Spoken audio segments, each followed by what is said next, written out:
Welcome back to Pet Food Forum TV. I'm your host, Kristen Levine, coming to you from the Pet Food Innovation Workshop here at Kansas State University.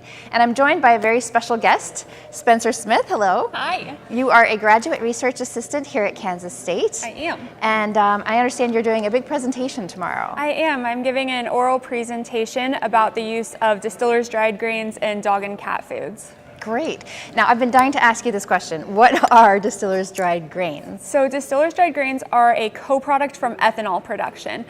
So when they're grinding the corn to make the ethanol, the dried grains are what's coming off of that as the solid form. And traditionally, they're an ingredient that's very high in protein and fat and fiber, and they're very beneficial in animal diets. Okay. And what makes them next generation? So these next generation distillers dried grains that we're looking at are even higher in protein. They're up at levels with corn gluten meal and soybean meal, which are commonly used in pet foods right now, and they're lower in fiber. And this is beneficial because most of the fiber in there is insoluble, meaning that the animals can't digest it, and the ingredient isn't able to be utilized by the animal as well. So by lowering the fiber content, the animal can digest it better and get more of the protein and quality out of it. Okay, excellent. So what got you interested in this area, or what inspired you to study this? Yeah, so I always had dreams of being a vet, and as I got there and as I started looking at nutrition classes, I said pet food is the way I want to go.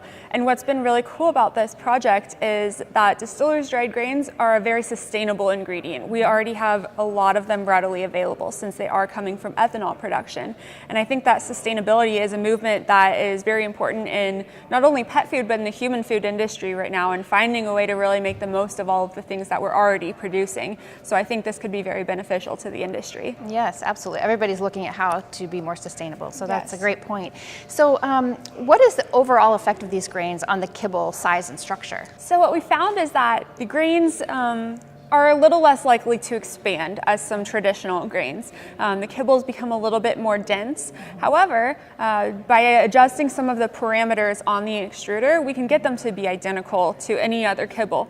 And additionally, there was no difference in the texture of the kibble, meaning that the animal's not going to detect any difference when they're eating it. Oh, okay. Great.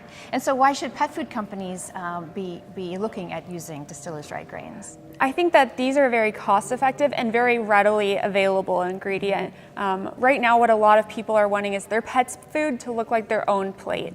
And as we continue to do this, it's not going to be sustainable. It creates a lot of competition, a lot of increased prices, and that's not beneficial to pet food owners or pet food companies. And so by looking at more plant-based proteins like distillers dried grains, we can look at more cost-effective proteins for the pet foods. So what other innovation that's going on here at the lab at Kansas State has got you excited? We have a lot of big projects going on right now, and I think that's something that's so exciting about being part of this group is it's not just about what your research is, you're involved in everyone else's research as well. So just last week I was milling flour for the first time in my life, and we've been doing canned food projects. So I think we're looking at a lot of new ways to use common ingredients from other industries and work those into pet foods. Well, good luck on your presentation, and thank you so much for joining us today. Thank you.